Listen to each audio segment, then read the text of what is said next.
A Metamorfose de Franz Kafka. Capítulo 1. Numa manhã, ao despertar de sonhos inquietantes, Gregório Samsa deu por si na cama transformado num gigantesco inseto. Estava deitado sobre o dorso, tão duro que parecia revestido de metal, e, ao levantar um pouco a cabeça, divisou o arredondado ventre castanho dividido em duros segmentos arqueados, sobre o qual a colcha dificilmente mantinha a posição e estava a ponto de escorregar. Comparadas com o resto do corpo, as inúmeras pernas, que eram miseravelmente finas, agitavam-se desesperadamente diante de seus olhos. Que me aconteceu? Pensou. Não era nenhum sonho. O quarto, um vulgar quarto humano, apenas bastante acanhado, ali estava, como de costume, entre as quatro paredes que lhe eram familiares. Por cima da mesa, onde estava deitado, desembrulhada e em completa desordem, uma série de amostras de roupas. Samsa era caixeiro viajante. Estava pendurada a fotografia que recentemente recortara de uma revista ilustrada e colocara numa bonita moldura dourada. Mostrava uma senhora, de chapéu e estola de peles, rigidamente sentada, a estender ao espectador um enorme regalo de peles, onde o antebraço sumia. Gregório desviou então a vista para a janela e deu com o céu nublado. Ouviam-se os pingos de chuva a baterem na calha da janela, e isso o fez sentir-se bastante melancólico. Não seria melhor dormir um pouco e esquecer todo este delírio? Cogitou. Mas era impossível. Estava habituado a dormir para o lado direito e, na presente situação, não podia virar-se. Por mais que se esforçasse por inclinar o corpo para a direita, tornava sempre a rebolar, ficando de costas. Tentou pelo menos 100 vezes, fechando os olhos para evitar ver as pernas a debaterem-se, e só desistiu quando começou a sentir no flanco uma ligeira dor entorpecida que nunca antes experimentara. Oh, meu Deus, pensou, que trabalho tão cansativo escolhi. Viajar dia sim, dia não. É um trabalho muito mais irritante do que o trabalho do escritório propriamente dito. E ainda por cima, há ainda o desconforto de andar sempre a viajar, preocupado com as ligações dos trens, com a cama e com as refeições irregulares, com conhecimentos casuais que são sempre novos e nunca se tornam amigos íntimos. Diabos, levem tudo isto! Sentiu uma leve comichão na barriga. Arrastou-se lentamente sobre as costas, mais para cima na cama, de modo a conseguir mexer mais facilmente a cabeça, identificou o local da comichão, que estava rodeado de uma série de pequenas manchas brancas, cuja natureza não compreendeu no momento, e fez menção de tocar lá com uma perna, mas imediatamente a retirou, pois, ao seu contato, sentiu-se percorrido por um arrepio gelado. Voltou a deixar-se escorregar para a posição inicial. Isto de levantar cedo, pensou, deixa a pessoa estúpida. Um homem necessita de sono. Há outros comerciantes que vivem como mulheres de harém. Por exemplo, quando volto para o hotel de manhã para tomar nota das encomendas que tenho, esses se limitam a sentar-se à mesa para o pequeno almoço. Eu que tentasse sequer fazer isso com o meu patrão, era logo despedido. De qualquer maneira, era capaz de ser bom para mim, quem sabe? Se não tivesse de me aguentar por causa dos meus pais, há muito tempo que me teria despedido. Iria ter com o patrão e lhe falar exatamente o que penso dele. Havia de cair ao comprido em cima da secretária. Também é um hábito esquisito, esse de se sentar a uma secretária em plano elevado e falar para baixo para os empregados, tanto mais que eles têm de aproximar-se bastante, porque o patrão é ruim de ouvido. Bem, ainda há uma esperança. Depois de ter economizado o suficiente para pagar o que os meus pais lhe devem, o que deve levar outros 5 ou 6 anos, faço-o com certeza. Nessa altura, vou me libertar completamente. Mas, para agora, o melhor é me levantar, porque o meu trem parte às 5. Olhou para o despertador, que fazia tic-tac na cômoda. Pai do céu, pensou. Eram 6:30 e os ponteiros moviam-se em silêncio. Até passava da meia hora, era quase 1/4 para as 7. O despertador não teria tocado? Da cama, via-se que estava corretamente regulado para as 4. Claro que devia ter tocado. Sim, mas seria possível dormir sossegadamente no meio daquele barulho que trespassava os ouvidos? Bem, ele não tinha dormido sossegadamente.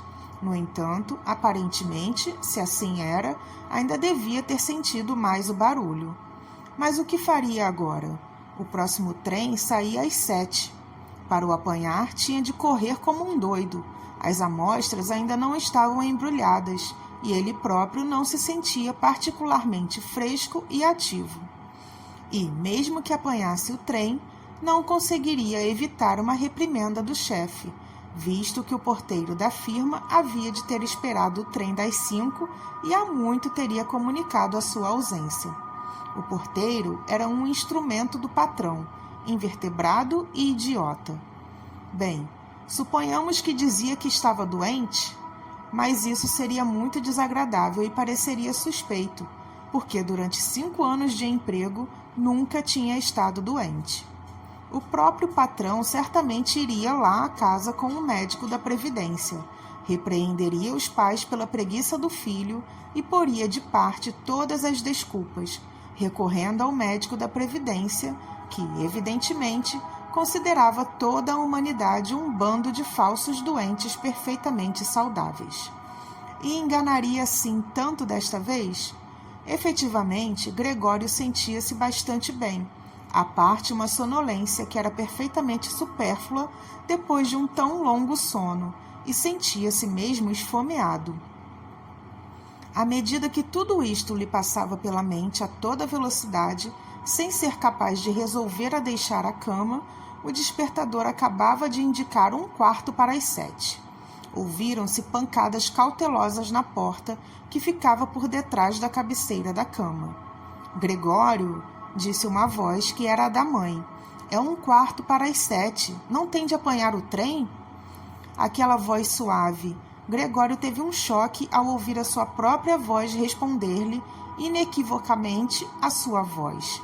É certo, mas com um horrível e persistente guincho chilreante como fundo sonoro, que apenas conservava a forma distinta das palavras no primeiro momento, após o que subia de tom, ecoando em torno delas até destruir-lhes o sentido, de tal modo que não podia ter-se a certeza de tê-las ouvido corretamente. Gregório queria dar uma resposta longa, explicando tudo, mas, em tais circunstâncias, limitou-se a dizer: Sim, sim, obrigado, mãe, já vou levantar. A porta de madeira que os separava devia ter evitado que a sua mudança de voz fosse perceptível do lado de fora, pois a mãe contentou-se com esta afirmação, afastando-se rapidamente. Esta breve troca de palavras tinha feito os outros membros da família notarem que Gregório estava ainda em casa, ao contrário do que esperavam, e agora o pai batia a uma das portas laterais, suavemente, embora com o punho. Gregório, Gregório, chamou. O que você tem? E passando pouco tempo depois, tornou a chamar com voz mais firme. Gregório, Gregório! Junto da outra porta lateral, a irmã chamava, em tom baixo e quase lamentoso. Gregório, não se sente bem? Precisa de alguma coisa? Respondeu a ambos ao mesmo tempo. Estou quase pronto. E esforçou-se o máximo porque a voz soasse tão normal quanto possível, pronunciando as palavras muito claramente e deixando grandes pausas entre elas. Assim, o pai voltou ao breve almoço, mas a irmã segredou. Gregório, abre esta porta, anda! Ele não tencionava abrir a porta e sentia-se grato ao prudente hábito que adquirira em viagem de fechar todas as portas à chave durante a noite, mesmo em casa. A sua intenção imediata era levantar-se silenciosamente sem ser incomodado, vestir-se e, sobretudo, tomar o breve almoço, e só depois estudar que mais havia a fazer, dado que na cama, bem o sabia, as suas meditações não levariam a qualquer conclusão sensata. Lembrava-se de muitas vezes ter sentido pequenas dores enquanto deitado, provavelmente causadas por posições incômodas que se tinham revelado puramente imaginárias ao levantar-se, e ansiava fortemente por ver as ilusões desta manhã desfazerem-se gradualmente. Não tinha a menor dúvida de que a alteração da sua voz outra coisa não era que o prenúncio de um forte resfriado, doença permanente dos caixeiros viajantes. Libertar-se da colcha era tarefa bastante fácil. Bastava-lhe inchar um pouco o corpo e deixá-la cair por si. Mas o movimento seguinte era complicado, especialmente devido à sua invulgar largura. Precisaria de braços e mãos para erguer-se. Em seu lugar tinha apenas as inúmeras perninhas, que não cessavam de agitar-se em todas as direções, e que de modo nenhum conseguia controlar. Quando tentou dobrar uma delas, foi a primeira a esticar-se, e ao conseguir finalmente que fizesse o que ele queria, todas as outras pernas abanavam selvaticamente numa incômoda e intensa agitação. Mas de que serve ficar na cama assim, sem fazer nada? Perguntou Gregório a si próprio. Pensou que talvez conseguisse sair da cama deslocando em primeiro lugar a parte inferior do corpo, mas esta, que não tinha visto ainda e da qual não podia ter uma ideia nítida, revelou-se difícil de mover, tão lentamente se deslocava. Quando, finalmente, quase enfurecido de contrariedade, reuniu todas as forças e deu um temerário impulso. Tinha calculado mal a direção e embateu pesadamente na extremidade inferior da cama, revelando-lhe a dor aguda que sentiu ser provavelmente aquela, de momento, a parte mais sensível do corpo. Visto isso, tentou extrair primeiro a parte superior, deslizando cuidadosamente a cabeça para a borda da cama. Descobriu ser fácil e, apesar da sua largura e volume, o corpo acabou por acompanhar lentamente o movimento da cabeça. Ao conseguir, por fim, mover a cabeça até a borda da cama, sentiu-se demasiado assustado para prosseguir o avanço, dado que, no fim das contas, caso se deixasse cair naquela posição, só um milagre o salvaria de magoar a cabeça. E, custasse o que custasse, não podia perder os sentidos nesta altura. Precisamente nesta altura, era preferível ficar na cama. Quando, após repetir os mesmos esforços, ficou novamente deitado na posição primitiva, suspirando e viu as pequenas pernas a entrechocarem-se mais violentamente do que nunca, se possível não divisando o processo de introduzir qualquer ordem naquela arbitrária confusão, repetiu a si próprio que era impossível ficar na cama e que o mais sensato era arriscar tudo pela menor esperança de libertar-se dela. Ao mesmo tempo, não se esquecia de ir recordando a si mesmo que era muito melhor a reflexão fria, o mais fria possível, do que qualquer resolução desesperada. Nessas alturas, tentava focar a vista tão distintamente quanto podia na janela, mas, infelizmente, a perspectiva da neblina matinal, que ocultava mesmo o outro lado da rua estreita, pouco alívio e coragem lhe trazia. 7 horas, disse de si para si, quando o despertador voltou a bater. 7 horas, e um nevoeiro tão denso, por momentos deixou-se ficar quieto, respirando suavemente, como se porventura esperasse que um repouso tão completo devolvesse todas as coisas à sua situação real e vulgar. A seguir, disse a si mesmo: antes de baterem as 7:15, tenho que estar fora desta cama. De qualquer maneira, a essa hora já terá vindo alguém do escritório perguntar por mim, visto que abre antes das 7 horas, e pôs-se a balouçar todo o corpo ao mesmo tempo, num ritmo regular, no intuito de rebocá-lo para fora da cama. caso se desequilibrasse naquela posição, podia proteger a cabeça de qualquer pancada, erguendo-a num ângulo agudo ao cair. O dorso parecia ser duro e não era provável que se ressentisse de uma queda no tapete. A sua preocupação era o barulho da queda, que não poderia evitar, o qual, provavelmente, causaria ansiedade ou mesmo terror do outro lado e em todas as portas. Mesmo assim, devia correr o risco. Quando estava quase fora da cama, o novo processo era mais um jogo que um esforço, dado que apenas precisava rebolar, balançando-se para um lado e para o outro. Veio-lhe a ideia como seria fácil se conseguisse ajuda. 2 pessoas fortes, pensou no pai e na criada, seriam largamente suficientes. Não teriam mais que meter-lhe os braços por baixo do dorso convexo, levantá-lo para fora da cama, curvarem-se com o fardo e em seguida ter a paciência de o colocar direito no chão, onde era de esperar que as pernas encontrassem então a função própria. Bem, à parte o fato de todas as portas estarem fechadas à chave, deveria mesmo pedir auxílio? A despeito da sua infelicidade, não podia deixar de sorrir ante a simples ideia de tentar. Tinha chegado tão longe que mal podia manter o equilíbrio quando se balançava com força, e em breve teria de encher-se de coragem para a decisão final, visto que daí a 5 minutos seriam 7:15. Quando soou a campainha da porta. É alguém do escritório, disse com os seus botões e ficou quase rígido, ao mesmo tempo que as pequenas pernas se limitavam a agitar-se ainda mais depressa. Por instantes, tudo ficou silencioso.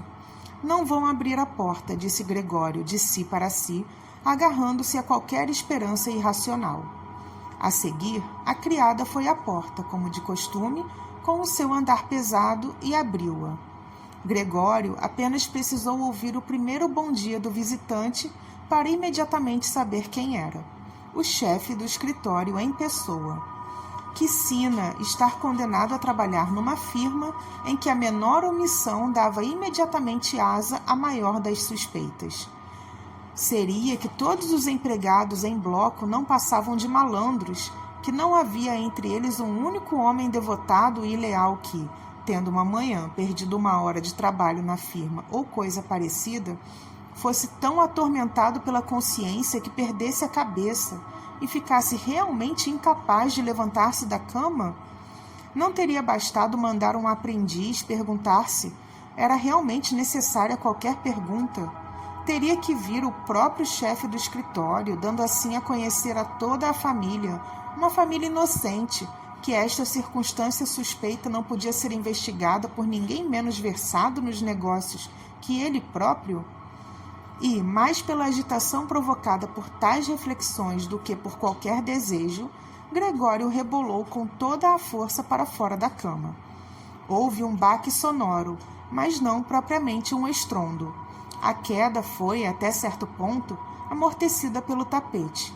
Também o dorso era menos duro do que ele pensava, de modo que foi apenas um baque surdo, nem por isso muito alarmante. Simplesmente não tinha erguido a cabeça com cuidado suficiente e batera com ela. Virou-se e esfregou-a no tapete, de dor e irritação. Alguma coisa caiu ali dentro, disse o chefe de escritório na sala contígua do lado esquerdo. Gregório tentou supor no seu íntimo que um dia poderia acontecer ao chefe de escritório qualquer coisa como a que hoje lhe acontecera a ele. Ninguém podia negar que era possível. Como em brusca resposta a esta suposição, o chefe de escritório deu alguns passos firmes na sala ao lado, fazendo ranger as botas de couro envernizado. Do quarto da direita, a irmã segredava para informá-lo da situação. Gregório, está aqui o chefe de escritório. Eu sei, murmurou Gregório, de si para si, mas não ousou erguer a voz o suficiente para a irmã o ouvir. Gregório, disse então o pai do quarto à esquerda, está aqui o chefe de escritório e quer saber por que é que não apanhou o primeiro trem. Não sabemos o que dizer para ele. Além disso, ele quer falar contigo pessoalmente. Abre essa porta, faz-me o favor. Com certeza não vai reparar na desarrumação do quarto. Bom dia, Sr. Sansa, saudava agora amistosamente o chefe de escritório. Ele não está bem, disse a mãe ao visitante, ao mesmo tempo que o pai falava ainda através da porta. Ele não está bem, senhor, pode acreditar. Se assim não fosse, ele alguma vez ia perder um trem? O rapaz não pensa senão no emprego. Quase me zango com a mania que ele tem de nunca sair à noite. Há 8 dias que está em casa, e não houve uma única noite que não ficasse em casa. Senta-se ali à mesa, muito sossegado, a ler o jornal ou a consultar horários de trens. O único divertimento dele é talhar madeira. Passou 2 ou 3 noites a cortar uma moldurazinha de madeira. O senhor ficaria admirado se visse como ela é bonita. Está pendurada no quarto dele. Num instante vai vê-la, assim que o Gregório abrir a porta.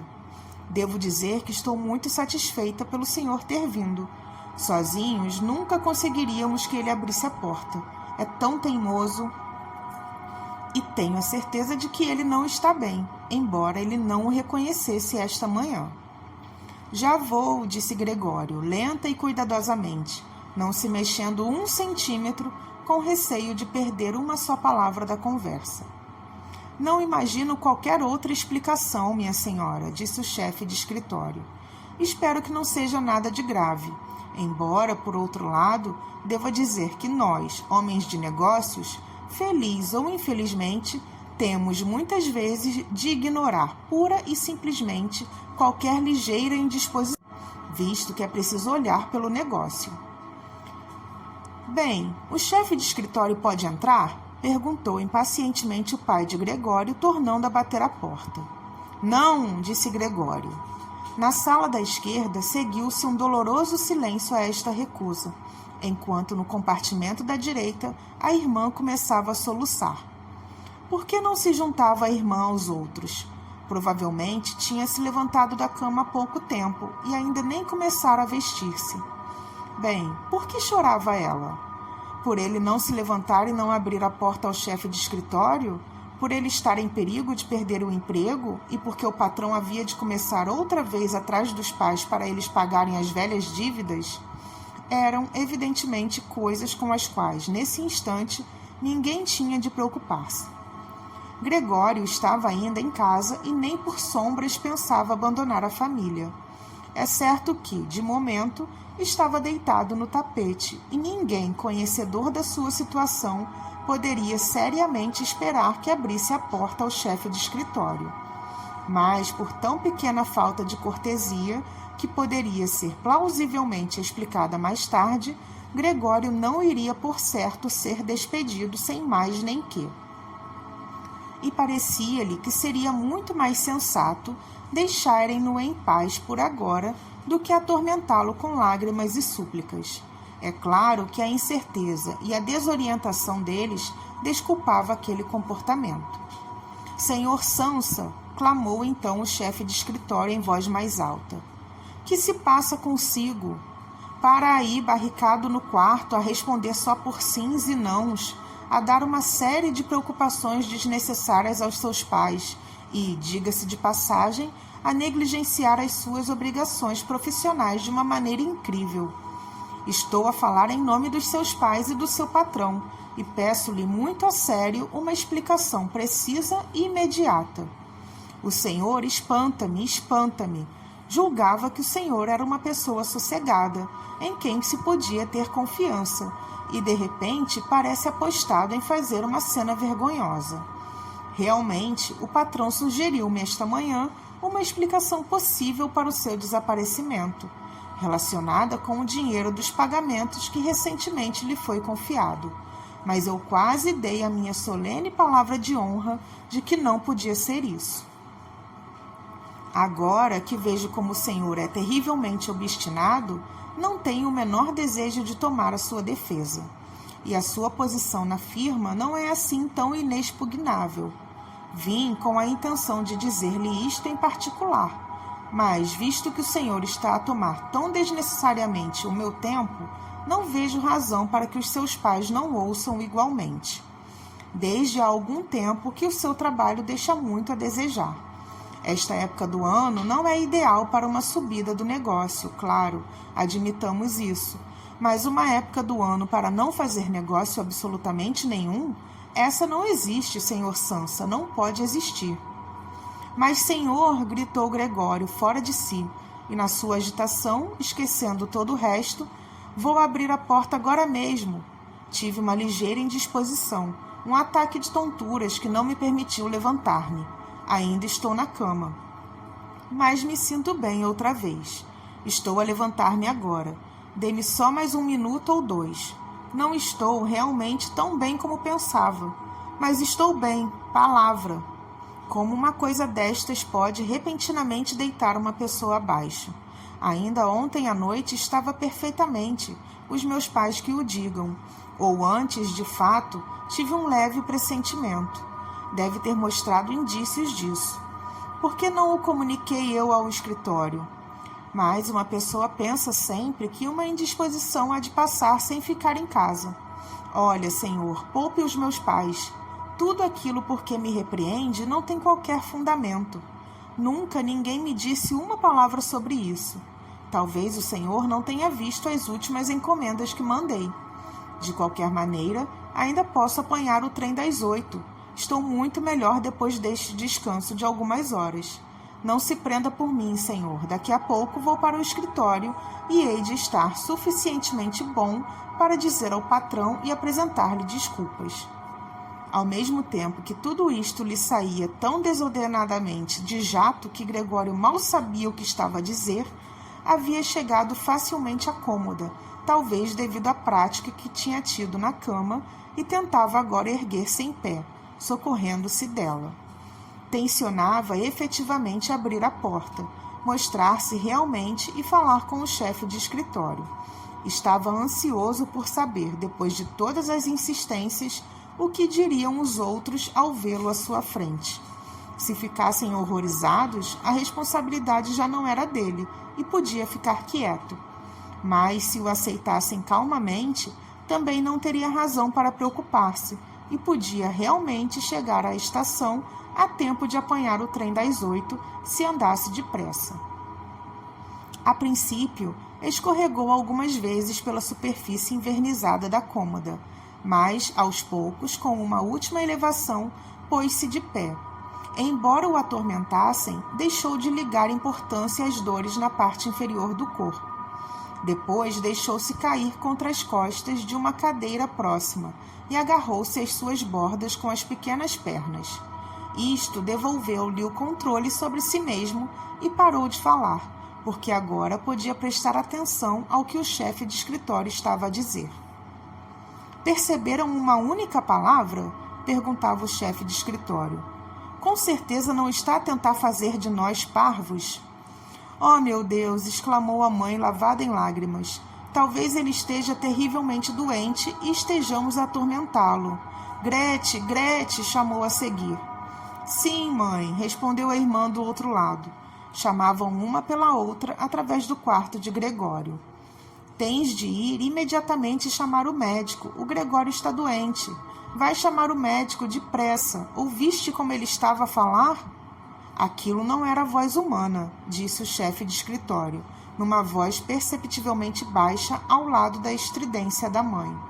Ana, Ana! Chamava o pai através da parede para a cozinha, batendo as palmas. Chama imediatamente um serralheiro.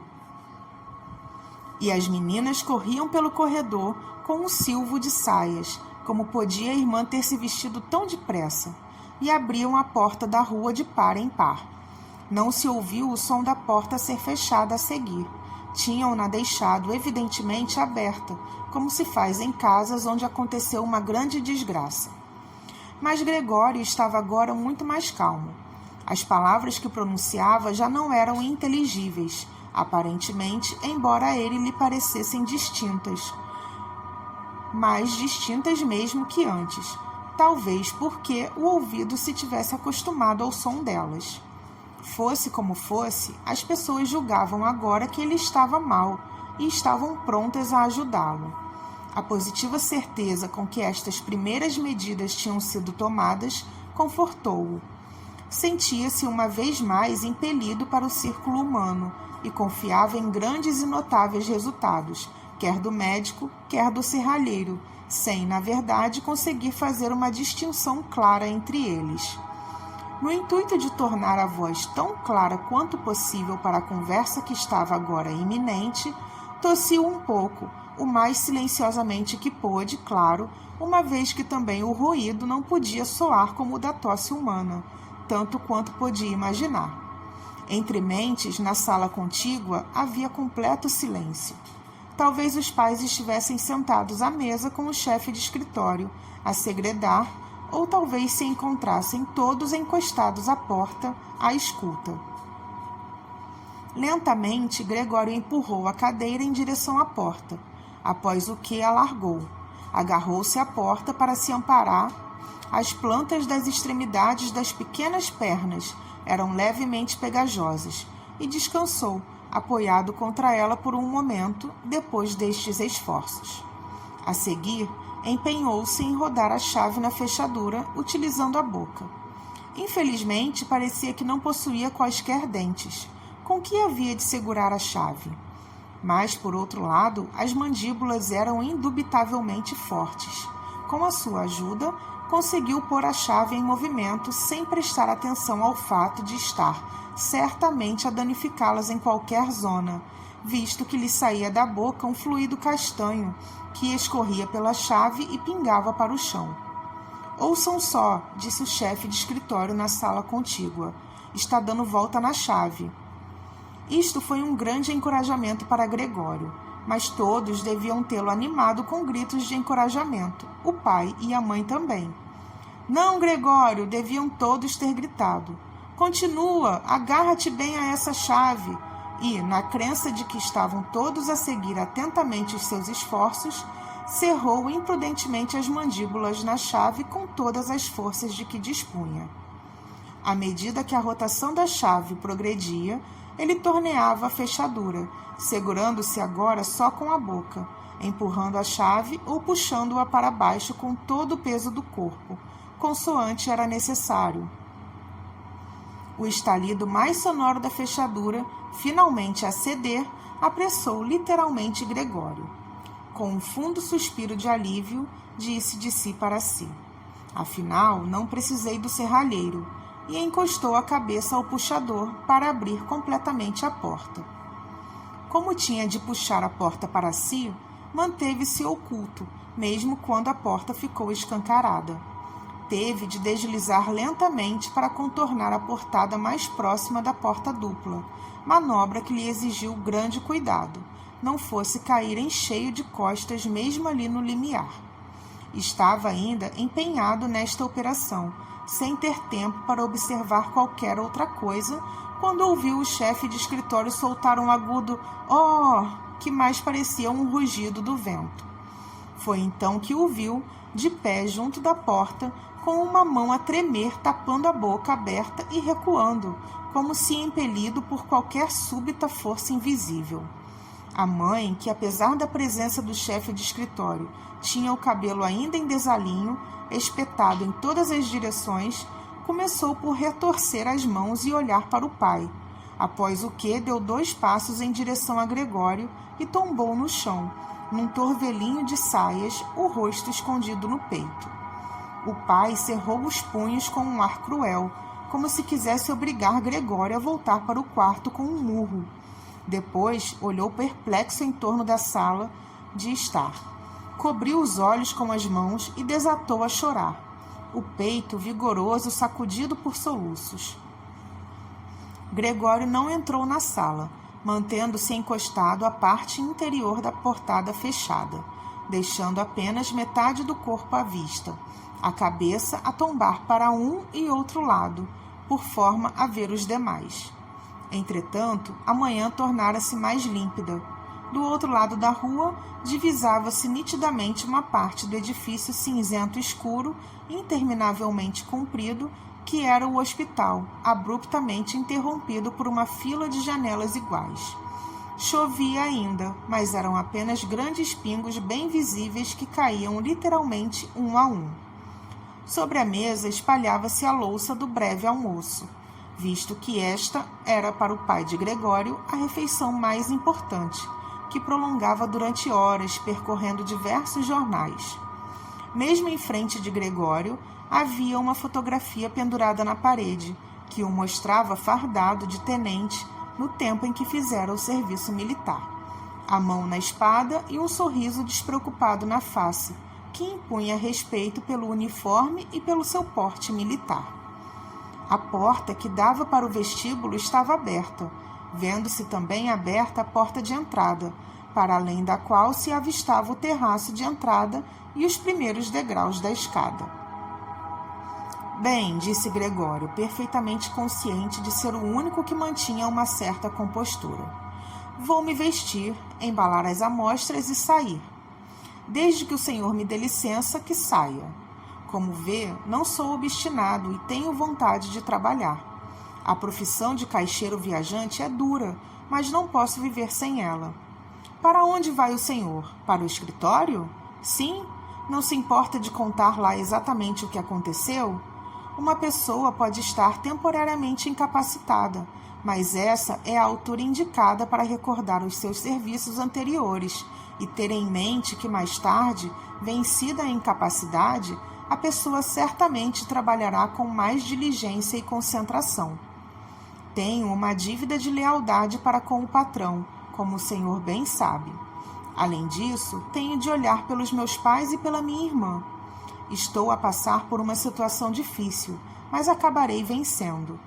Não me torne as coisas mais complicadas do que elas já são.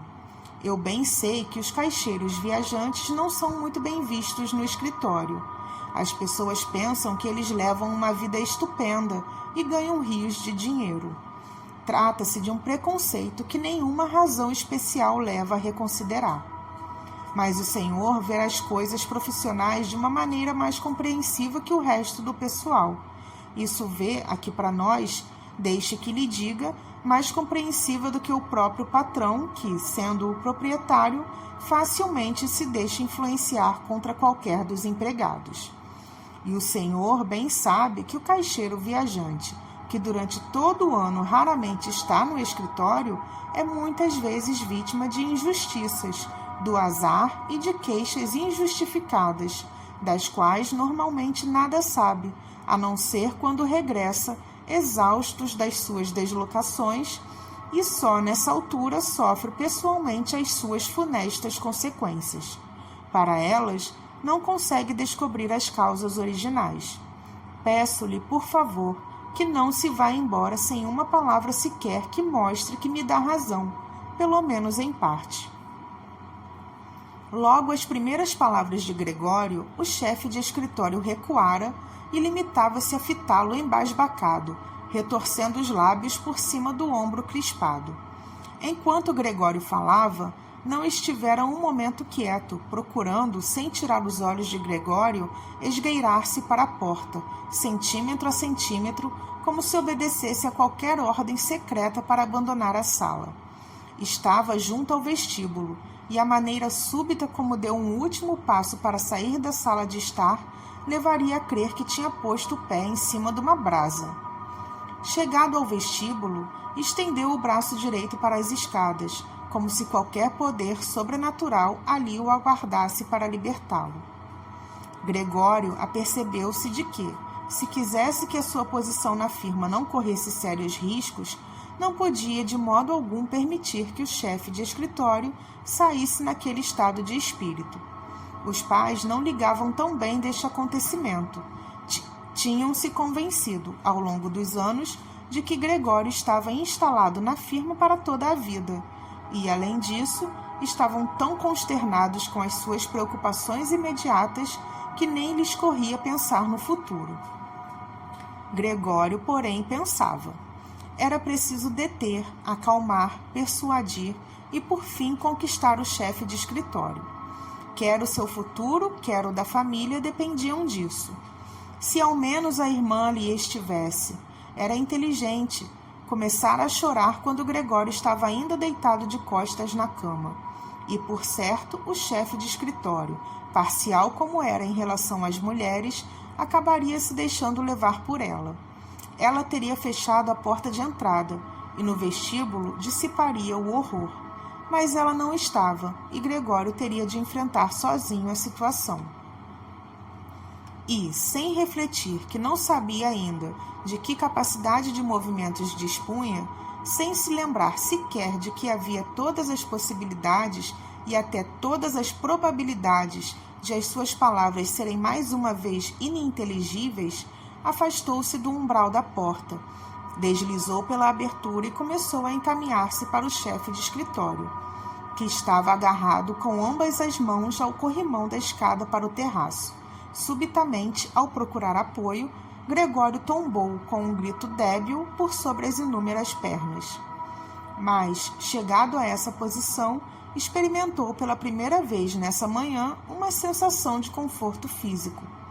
Tinha as pernas em terra firme, obedeciam-lhe completamente, conforme observou com alegria, e esforçavam-se até por impeli-lo em qualquer direção que pretendesse. Sentia-se tentado a pensar que estava ao seu alcance um alívio final para todo o sofrimento. No preciso momento em que se encontrou no chão, balançando-se com sofrida ânsia para mover-se, não longe da mãe, na realidade mesmo defronte dela, esta que parecia até aí completamente aniquilada, pôs-se de pé de um salto, de braços e dedos estendidos, aos gritos. Socorro! Por amor de Deus, socorro!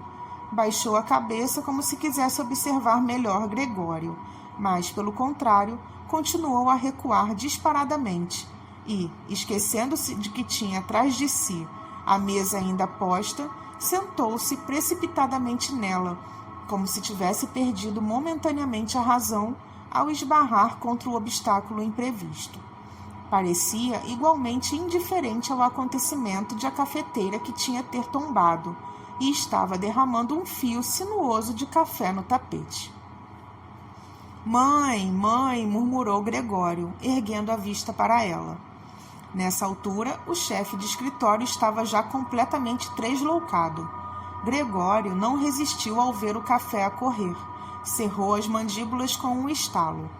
Isto fez com que a mãe gritasse outra vez, afastando-se precipitadamente da mesa e atirando-se para os braços do pai, que se apressou a acolhê-la. Mas agora Gregório não tinha tempo a perder com os pais. O chefe de escritório nas escadas, com o queixo apoiado no corrimão, dava uma última olhadela para trás de si.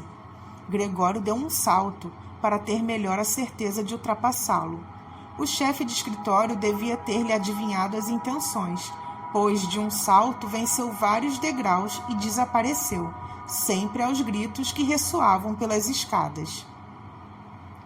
Infelizmente, a fuga do chefe de escritório pareceu pôr o pai de Gregório completamente fora de si, embora até então se tivesse mantido relativamente calmo. Assim, em lugar de correr atrás do homem, ou de pelo menos não interferir na perseguição de Gregório, agarrou com a mão direita na bengala que o chefe de escritório tinha deixado numa cadeira, juntamente com um chapéu e um sobretudo, e com a esquerda num jornal que estava em cima da mesa. E batendo com os pés e brandindo a bengala e o jornal, tentou forçar Gregório a regressar ao quarto. De nada valeram os rogos de Gregório, que, aliás, nem sequer eram compreendidos. Por mais que baixasse humildemente a cabeça, o pai limitava-se a bater mais fortemente com os pés no chão. Por trás do pai, a mãe tinha escancarado uma janela, apesar do frio, e debruçava-se a ela segurando a cabeça com as mãos. Uma rajada de vento penetrou pelas escadas, agitando as cortinas da janela e agitando os jornais que estavam sobre a mesa, o que fez que se espalhassem algumas páginas pelo chão. Impiedosamente, o pai de Gregório obrigava-o a recuar, assobiando e gritando como um selvagem. Mas Gregório estava pouco habituado a andar para trás, o que se revelou um processo lento. Se tivesse uma oportunidade de virar sobre si mesmo, poderia alcançar imediatamente o quarto, mas receava exasperar o pai com a lentidão de tal manobra e temia que a bengala que o pai brandia na mão pudesse desferir-lhe uma pancada fatal no dorso ou na cabeça. Finalmente, reconheceu que não lhe restava alternativa, pois verificou, aterrorizado, que, ao recuar, nem sequer conseguia controlar a direção em que se deslocava.